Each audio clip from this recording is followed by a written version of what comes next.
कसकर कमर खड़े हो जाओ, गुरु विचार जग में फैलाओ, ऋषि विचार जग में फैलाओ।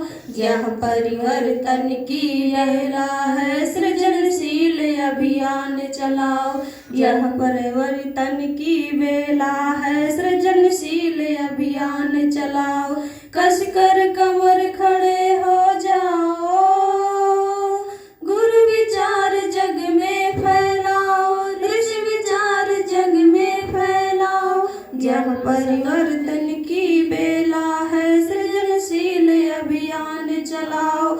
यह परिवर्तन की बेला है, सृजनशील अभियान चलाओ। शताब्दी वर्ष में परिजन बढ़े खुद ही लिखे इतिहास, बढ़े खुद ही लिखे इतिहास। घरों में लेखनी पहुँचाए, गुरु की है सभी से आ, गुरु की है सभी से आ। सृजन और साधना बिन रह न पाए गाँवों को ना, गुरु के त्याग जब तप की फसल उगले यहाँ सोना, फसल उगले यहाँ सोना। जन्म शताब्दी के पहले ही सच्चे साधक तुम बन जाओ, सच्चे साधक तुम बन जाओ। जन्म शताब्दी की यह बेला, सृजनशील अभियान चलाओ। जन्म शताब्दी की यह बेला, सृजनशील अभियान चलाओ। कसकर कमर खड़े हो जाओ, गुरु विचार जग में फैलाओ, ऋषि विचार जग में फैलाओ। मसाले थाम के बहने चलाए ज्ञान की आंधी, चलाए ज्ञान की आंधी। शताब्दी नारियों की है, गढ़े आजाद हो गांधी, गढ़े आजाद हो गांधी। दिखा दो मूल गुरुवर का, सभी ने प्यार पा पाया। सृजन में बेधड़क बढ़ जाओ, गुरु की है वरद साया, गुरु का है वरद साया। जन्म शताब्दी के पर्व में भूमंडल पर तुम छा जाओ, भूमंडल पर तुम छा जाओ। जन्म शताब्दी की यह बेला, सृजनशील अभियान चलाओ। जन्म शताब्दी की यह बेला, सृजनशील अभियान चलाओ। युवक ओ युवतियाँ संकल्प ले, युग को बदलना है, बदलना इस जमाने को। प्रथम खुद को बदलना है, प्रथम खुद को बदलना है। उठो गुरुदेव के संतान, रगों में है उन्हीं का रक्त, रगों में है उन्हीं का रक्त। युवाओं सिद्ध कर दो हो तुम्ही माता जी के भक्त, तुम्ही हो माता जी के भक्त। जन्म शताब्दी महापर्व में युवा शक्ति तुम आगे आओ, सृजनशील अभियान चलाओ। जन्म शताब्दी की यह बेला, सृजनशील अभियान चलाओ। जन्म शताब्दी की यह बेला, सृजनशील अभियान चलाओ। कसकर कमर खड़े हो जाओ, गुरु विचार जग में फैलाओ, ऋषि विचार जग में फैलाओ। ज्ञान यज्ञ की ज्योति जलाओ, भूमंडल पर तुम छा जाओ, भूमंडल पर तुम छा जाओ।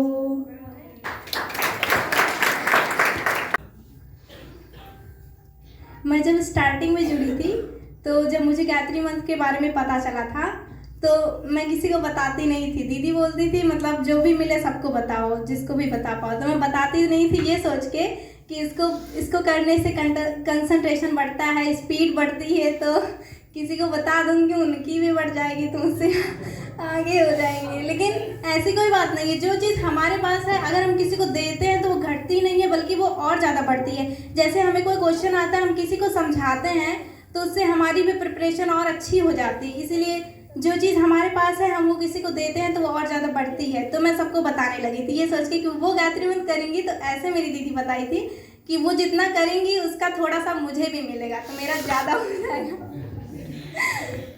तो मैं सबको बताती थी। और फिर मेरे मन में एक ही चीज़ थी कि मतलब इसको मैं करूँगी तो मुझे पढ़ना आएगा, मेरी स्पीड बढ़ेगी लिखने में, लिखूँगी तो। और कुछ नहीं पता था, तो बस एक ही टारगेट था।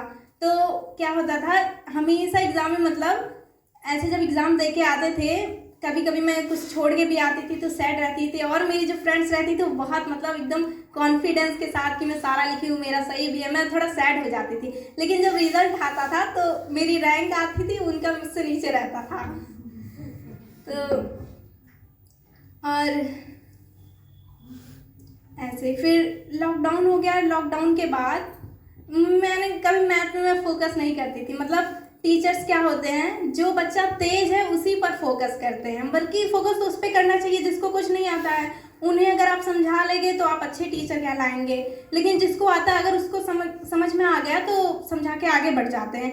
तो मैं कभी मतलब मैथ में कभी घुसी ही नहीं कि मैथ क्या है, बस मुझे खूबियाँ थी, बस मैथ बहुत टफ है, कभी उसको जानने का ट्राई नहीं की। तो लेकिन टीचर्स बहुत बिलीव करते थे, मेरा बिहेवियर भी वैसे था। तो मेरी मैथ्स की कॉपी लिखकर पूरे क्लास की कॉपी चेक करते थे, क्योंकि सर को इतना बिलीव था मेरे ऊपर कि मेरा सब सही है। लेकिन मैं दूसरों की कॉपी लेके छापती थी। फिर लेकिन फिर ऐसे लॉकडाउन के बाद दूसरे स्कूल में एडमिशन करवाने गए। वहाँ पर मैं एक लोग मेरे गांव के मिल गए, बोले एक क्लास अगर पीछे करके बोलोगी तो तुम्हारा जिस क्लास में बोलोगी उस क्लास में एडमिशन करेंगे। मैं 7th में कराने गई थी। एक साल तो वैसे लॉकडाउन, तो 6 नहीं पढ़े थे, तो 7th में एडमिशन करवाने गई थी। तो बोला कि 8th बोलना तब तुम्हारा 7th में कर देंगे। तो मैं गई, बोली 8th। फिर मैं यही बना रही थी, मुझे सारा टेस्ट पेपर थे लेकिन मैथ का ना दे। मुझे मैथ का टेस्ट पेपर ही नहीं मिला, सिर्फ इंग्लिश हिंदी का। तो मैं अच्छे से करके पास हो गई। तो मेरा एडमिशन 8th में करने को बोल रहे थे। फिर मैं सोची मैं तो 7th में करवाने आई थी। तो मम्मी से फ़ोन करके पूछे कि मम्मी करवा लो, तो मम्मी बोली करवा लो। दीदी भी बोली कि कवर कर लोगी, कोई बात नहीं करवा लो, तो मैं करवा ली। फिर वहाँ पे मैथ के टीचर बहुत अच्छे थे। मतलब मैं जाके 8th क्लास में समझी हूँ कि मैथ मतलब जितना हम सोचते हैं उतना भी नहीं टफ है। मतलब मैथ तो और सारे सब्जेक्ट से भी अच्छा है, उसमें हमें रटना नहीं पड़ता है, समझना पड़ता है। जिनको मैथ आता है उनको मैथ का पेपर देने में सबसे ज़्यादा अच्छा लगता है। तो एक बार मैथ का टेस्ट हुआ, उस दिन उसी टॉपिक को पढ़ाए थे और मतलब एक ही दिन में उतना अच्छा प्रिपेयर नहीं हो पाता है। तो वैसे सर बोले कि हाँ इसको टेस्ट लेंगे, तो कोई ध्यान नहीं दिया क्योंकि उसी दिन वो टॉपिक पढ़ाया गया था। लेकिन मैं बहुत केयरफुल रहती थी, मैं बहुत डरती भी थी। तो जब मैं नोट्स में लिख रही थी तो मैं इतने ध्यान से लिखी, 4 ही क्वेश्चन थे, मतलब हाफ पेज का था, 4 ही क्वेश्चन थे। मैं इतने ज़्यादा कंसंट्रेशन से लिखी कि शायद टेस्ट ले लें, तो मुझे समझ में नहीं आया था। लेकिन मैं सोची शायद टेस्ट ले लें तो मुझे कुछ तो याद रहे, मैं उसमें भी रखती थी। तो जब टेस्ट हुआ तो मतलब 4 क्वेश्चन थे, मेरा तीनों वैसे जैसे था क्वेश्चन एकदम वैसे, पता नहीं कैसे मुझे याद था, पूरा छाप दी। और चौथे का सिर्फ आधा ही लिख पाई थी। आधा इतना भी नहीं बुद्धि थी कि मतलब इसको जैसे किए थोड़ा समझ के लिख दूँ, जितना रटा आया था मैं उतना ही लिखी थी। तो मतलब बस मेरा एक का हाफ लिखी थी, वो हाफ नहीं लिखी थी और पूरा लिखी थी। जब नंबर आया तो मेरे 15 नंबर थे और एक लोग थे तो उनका बहुत तेज थे, तो उनका फुल आए थे। और सभी लोग का 0 आया था, क्योंकि कोई सीरियस ही नहीं लिया था कि टेस्ट होगा।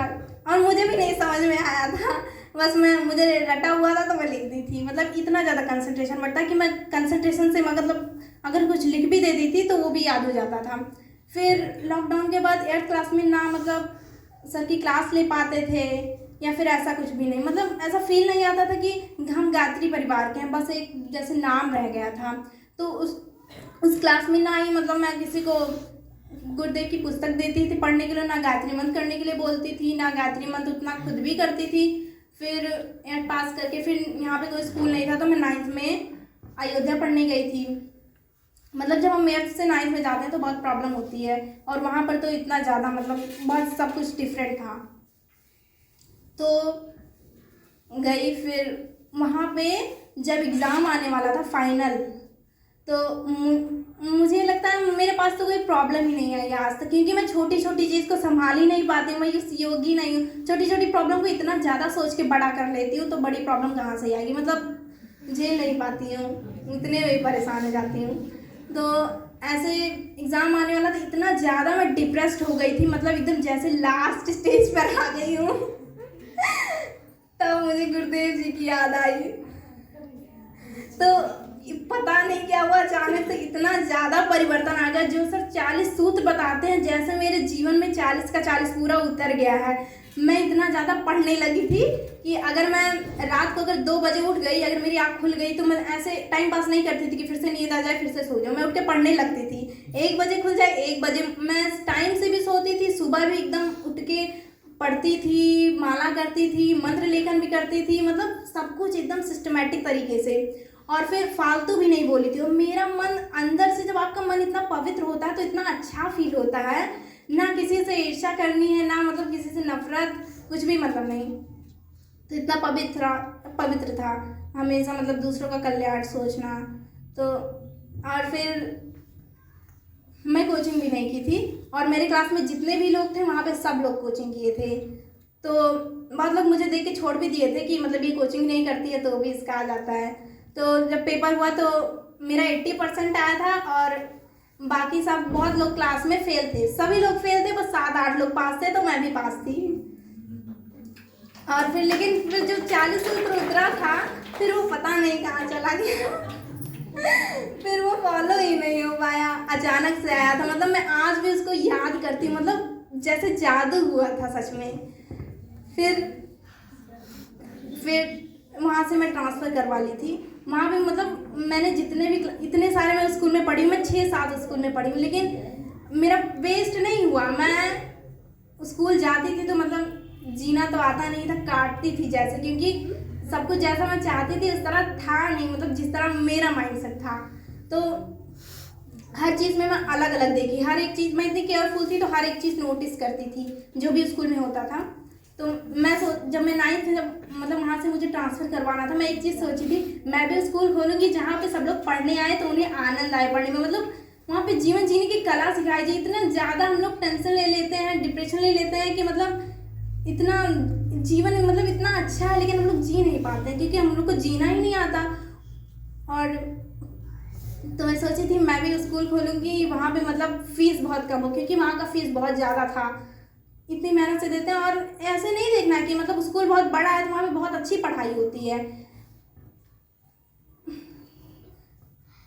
ऐसी कोई बात नहीं है। तो मैं सोचती थी, जैसा मैं सोचती थी वहाँ पे बिल्कुल मतलब मुझसे भी जितना मैं सोच सकती थी उससे भी अच्छा सर स्कूल खोल रहे हैं। तो ये सब आप लोग मत सोचिएगा कि बड़ा स्कूल होगा तो उसमें ज़्यादा पढ़ाई होगी। यहाँ पे जो आपको शिक्षा दी जाएगी मतलब वो कहीं भी नहीं दे जा सकती। मैं 6-7 स्कूल में पढ़ी हूँ, मुझे इतना ज़्यादा एक्सपीरियंस हो गया है।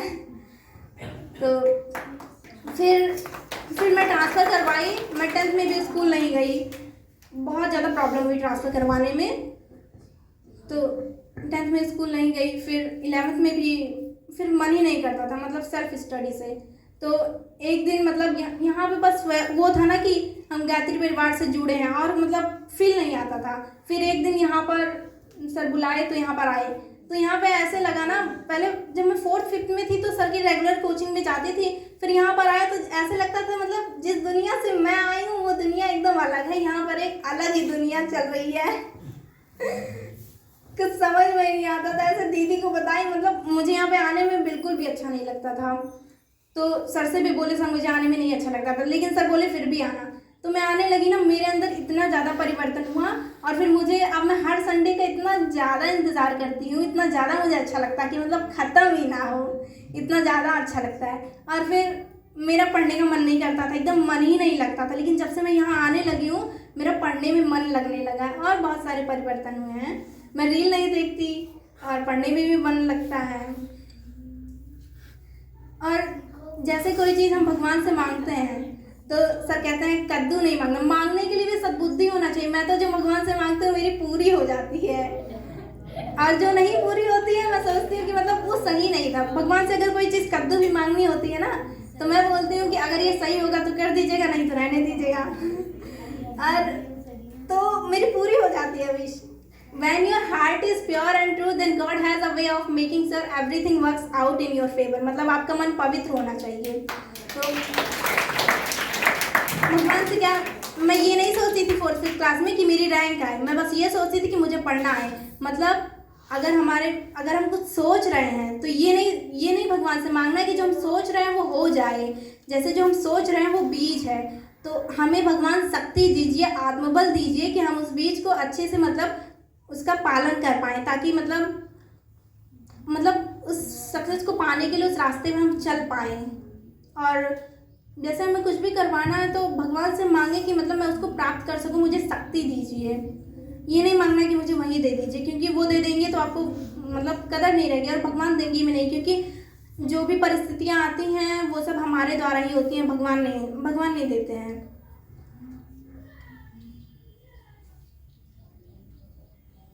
धन्यवाद।